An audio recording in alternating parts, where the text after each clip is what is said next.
আমার লোকেরা মাংস খেতে পাচ্ছে না, শিকার ভালো হয়নি। আমি ওদের জন্যে শিকার করে দেব।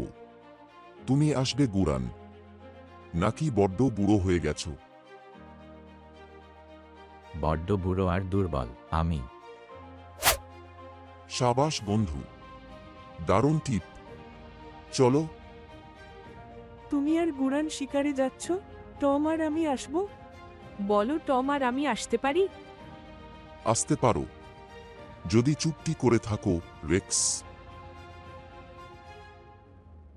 বহু বছর একসঙ্গে শিকার করিনি। হ্যাঁ বন্ধু। এই একটা ভয়ঙ্কর জঙ্গলি শুয়োর। মস্ত বড়। আমি দেখতেই পাইনি, তুমি আমাকে প্রাণে বাঁচালে। অস্ত্রটা তৈরি রাখাই ভালো। দারুণ। টিপ করো গুরান, তোমার চোখ এখনো খুব তীক্ষ্ণ। পরে আর ও আমাকে প্রাণে বাঁচালো। চমৎকার। আমার সব সময় জানতে ইচ্ছা হয় পিগমিদের সঙ্গে তোমার যোগাযোগ হলো কি করে? ওকে বলো গুরান। সহজ, ও যখন জন্মালো আমরা এখানেই ছিলাম।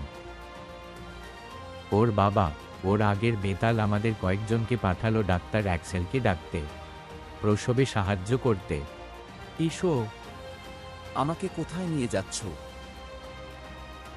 আমি যখন এখানে বড় হচ্ছিলাম, গুরান ছিল আমার সবচেয়ে বড় বন্ধু। ওই তো আমায় শিকারের তাকবাক শিখিয়েছে। আমার বয়স যখন 12, লেখাপড়ার জন্যে আমাকে পাঠানো হলো আমেরিকায়। গুরান গেল আমার সঙ্গে। আমি তোমার একটা স্যুট পরেছিলাম।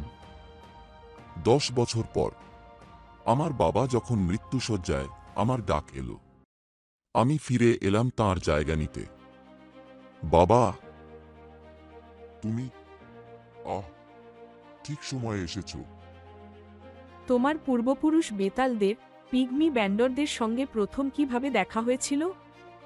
400 বছরেরও আগে। উফ, সে এক অদ্ভুত কাহিনী। বলো না, বলো। কি তোমরাও শুনবে তো প্রথম বেতালের কাহিনী? তাহলে চোখ রাখো পরের পর্বে।